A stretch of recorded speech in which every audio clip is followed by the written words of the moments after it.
Hello hi friends, welcome to షావస్ world. ఇంకా videos అయితే కంటిన్యూ అవుతున్నాయి కదండి. ఇది వచ్చేసి డే 1 అనమాట. అంటే మేము ఎయిర్పోర్ట్ నుంచి వచ్చిన తర్వాత మేము రెడీ అయ్యేసి ఇప్పుడు ఇక్కడ కార్ బుక్ చేసుకున్నాం కదా.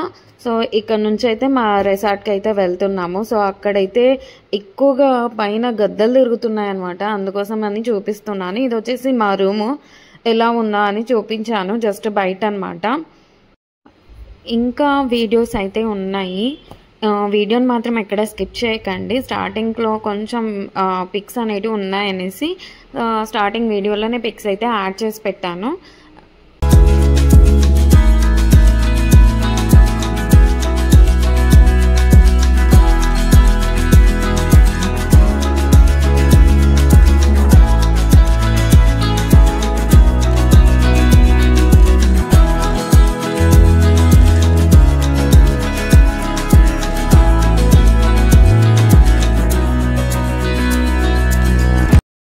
మేము జస్ట్ రెడీ అయ్యేసి ఇక్కడ మా రూమ్ పక్కన అనమాట, రిసార్ట్ పక్కనే. రిసార్ట్ యాక్చువల్గా మీరు ఇందాక వీడియోలో చూసింటారు. మా రిసార్ట్ ముందరే సముద్రం అనేది ఉందన్నమాట. సో దానికి పక్కన డౌన్కి వెళ్తే మనం వెళ్ళొచ్చు అనమాట. అందుకోసమని మేము రెడీ అయ్యేసి పక్కన నుంచి వెళ్ళాము. అంటే రిసార్ట్లోంచి దారి అయితే ఉందన్నమాట కిందికి. నేను తర్వాత నెక్స్ట్ క్లిప్లో చూపిస్తాను, చూడండి. ఇంకా మేము ముగ్గురం కలిసి కిందికి అయితే వచ్చేసాము. ఇంకా వచ్చిన తర్వాత ఇంకా మనం ఊరుకున్నాం కదా. సో అందుకోసమని వాటర్లో కొంచెం అలా అలా ఆడుకున్నాము. మా పాపకి వాటర్ చూడంగానే భయం వేసేసింది పాపం. అది దూరమే ఉండిపోతుంది. అసలు ఆడుకుంటుందని ఎక్స్పెక్ట్ చేసాము, కానీ ఎక్కడ మా ఎక్స్పెక్టేషన్స్ అన్నీ ఫ్లాప్ అయ్యాయన్నమాట. ఆ పిల్ల అసలు వాటర్ చూస్తేనే ఇంకా ఎక్కువ భయం వేస్తుంది. ఇంకా చాలా దూరంలో కూర్చొని ఆట ఆడుకుంటుంది. ఇంకా మేమన్నా ఎంజాయ్ చేయాలి కదా అని ఇంకా మేము ఎంజాయ్ చేస్తున్నాము. ఎలాగో వచ్చేసాము. లంచ్ చేసేసుకొని కొంచెం రెడీ అయ్యేసి వెళ్ళామన్నమాట. మళ్ళీ మిస్ అయిపోతాం ఇంకా మళ్ళీ అనుకుంటే అని ఇంకా వచ్చిన రోజే మనం కంపల్సరిగా వెళ్ళాలి అని ఇంకా ఫ్రెష్ అప్ అయిన తర్వాత వెళ్ళి ఫోటోస్, ఆ తర్వాత మేము ఎంజాయ్ చేయాల్సింది ఎంజాయ్ అయితే చేసేస్తున్నామండి. సో నాకు వాటర్, మా పాప అసలు నన్ను లోపలికి పోనివ్వట్లేదు అనమాట. స్టార్టింగ్లోనే నన్ను అక్కడే నిలబెట్టేసింది. ఇక్కడే ఉండు, లోపలికి వెళ్ళొద్దు అని ఏడుస్తుంది అనమాట. నేను ఒక్కొక్క అడుగు లోపలికి పెట్టేస్తుంటే మా పాపం వాటర్ చూసేసి భయపడుతుంది. నాకేమవుతుందో అని భయపడుతుంది అనమాట. మమ్మీ వెళ్ళొద్దు అని అంటుంది. సో అందుకోసమే నేను స్టార్టింగ్లోనే ఉన్నాను. యాక్చువల్గా నాకు లోపలికి వెళ్ళాలని ఉంది, కానీ వెళ్ళనివ్వడం లేదు. వాళ్ళ డాడీని నన్ను ఇద్దరిని అసలు వెళ్ళనివ్వడం లేదు. అందుకే స్టార్టింగ్లోనే ఉన్నాం మేము. ఇంకొంచెం లోపలికి వెళ్ళే కొద్దీ తను ఇంకా ఎక్కువ ఏడుస్తూ ఉంది. ఎందుకులే అని ఇంకా ఏడిపించడం అని మేమైతే లోపలికి వెళ్ళలేదన్నమాట. జస్ట్ స్టార్టింగ్లో నిలబడి మేము ఫొటోస్ అలా వీడియోస్ అవి తీసుకుంటున్నాము.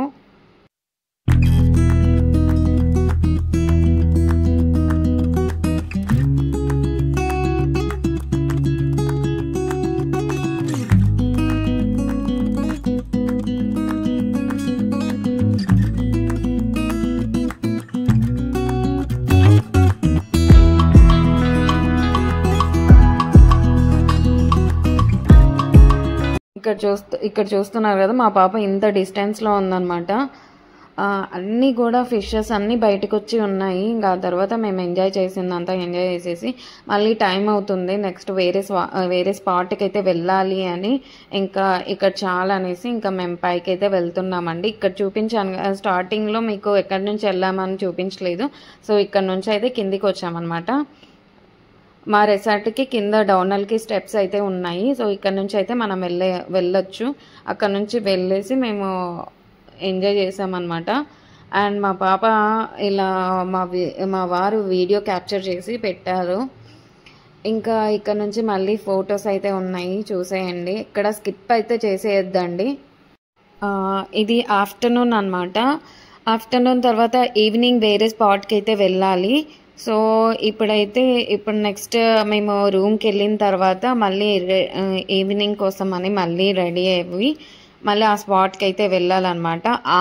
ఆ స్పాటింగ్ కూడా మీకు ఈ వీడియోలో అయితే క్లిప్పింగ్స్ అయితే యాడ్ చేసి పెట్టేశానండి.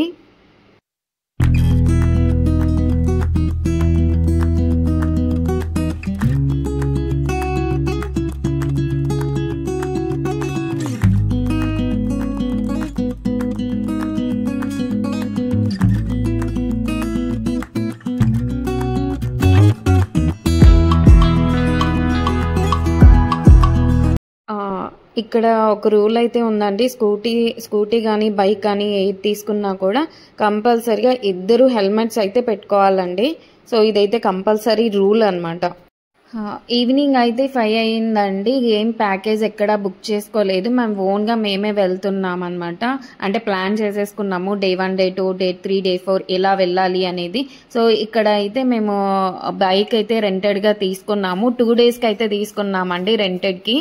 సో రెంటెడ్కి తీసుకొని అక్కడ ఉన్న స్పాట్స్ అన్నీ మేము తిరగాలని ప్లాన్ అయితే చేసుకున్నాము. అండ్ ఇక్కడికి వచ్చేసరికి మనము కపిల్ బీచ్కి అయితే వచ్చామండి. నేను ఈవినింగ్ ఎక్కడికి వెళ్తున్నాం అనేది చెప్పాను కదా. సో కపిల్ బీచ్ అనమాట. మా రిసార్ట్కి ఉన్న దగ్గర నుంచి కొంచెం ఒక 5 to 8 కిలోమీటర్స్ అయితే ఉంటుంది. సో అక్కడ తర్వాత కపిల్ బీచ్ అనేది ఉంటుంది. ఇది ఫేమస్ అని చెప్పారు, అందుకోసమని కపిల్ బీచ్కి అయితే వచ్చాము. కపిల్ బీచ్ అంటే ఇక్కడ మనకి వైజాగ్లో ఎలా స్టోన్స్ ఉంటాయో ఆ విధంగా స్టోన్స్ అయితే ఉంటాయండి. సో సన్సెట్ అనేది ఇక్కడ ఉంటుంది. ఇక్కడైతే సన్సెట్ అనేది కొంచెం ఫేమస్ అనమాట, అందుకోసమని కపిల్ బీచ్కి అయితే వచ్చాము. యాక్చువల్గా మేము ఫొటోస్ దిగే లోపలే పైన అయితే వర్షం పడుతుందండి. యాక్చువల్గా సరే వర్షం పడినీలే ఏం కాదులే అనేసి చినుకులు పడుతున్నాయి కదా అని ఫొటోస్ అయితే తీసుకున్నాము.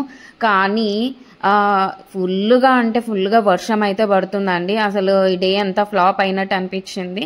సరే నెక్స్ట్ డే మనం ప్లాన్ చేసుకుందాం పర్ఫెక్ట్గా అనుకున్నాము అని ఒక షెల్టర్ ఉంది, షెల్టర్లోకి వెళ్ళేసి అక్కడే నిలబడినాము. యాక్చువల్గా 2.5 hours నాన్ స్టాప్గా వర్షం అయితే ఫుల్గా పడిందండి. నాన్ స్టాప్గా పడిందనమాట. పక్కన సముద్రం అయితే ఇంకా ఎక్కువగా పొంగుతూ ఉంది. నాకైతే భయం వేసేసింది అనమాట. పక్కనే ఉంది, జస్ట్ తొంగి చూస్తే కనిపిస్తుంది, ఆ విధంగా ఉందనమాట. ఇదేమో ఫుల్గా అయితే వర్షం పడుతుంది. డే అయితే ఫ్లాప్ అయిపోయింది అనిపించింది. చాలా డిసప్పాయింట్ అయిపోయినాము. నెక్స్ట్ డే కంపల్సరీగా ప్రీ ప్లాన్లో ఉన్న ఇలా వర్షం పడింది, ఫ్లాప్ అయితే డే అయిపోయిందండి. Fully disappointed. నెక్స్ట్ అన్ని కవరప్ చేయాలి, అసలు ఎక్కడ రెస్ట్ లేకుండా అని ఫిక్స్ అయినాము. సో అందుకోసమని ఇంకా వెయిట్ చేసేసి ఆ తర్వాత 2.5 hours తర్వాత రూమ్కి అయితే వెళ్ళిపోయాము. అప్పటికే నైట్ అయిపోయింది. ఇంకా వీడియోస్ వస్తూనే ఉంటాయండి, చూసేసాయండి. నెక్స్ట్ వీడియోలో మళ్ళీ కలుసుకుందాం. అంతవరకు బాయ్.